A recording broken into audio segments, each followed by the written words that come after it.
মধ্যমগ্রামের station থেকে বাস রাস্তার দিকে যেতেই এই দোকানটা আছে। পাশাপাশি দুটো দোকান, একটা নিরামিষ চপের দোকান, অন্যটা ননভেজ চপের দোকান।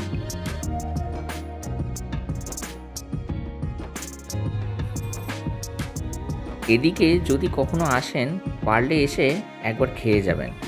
সত্যিই অসাধারণ, এবং চপের দামও একদম ঠিকঠাক।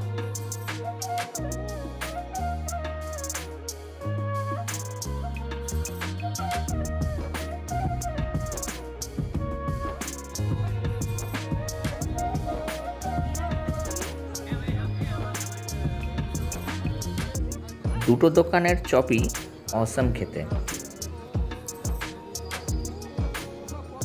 ভিডিওটা ভালো লাগলে প্লিজ লাইক কমেন্ট করবেন, আর চ্যানেলটাকে সাবস্ক্রাইব করতে একদম ভুলবেন না। দেখা হচ্ছে নেক্সট ভিডিওতে।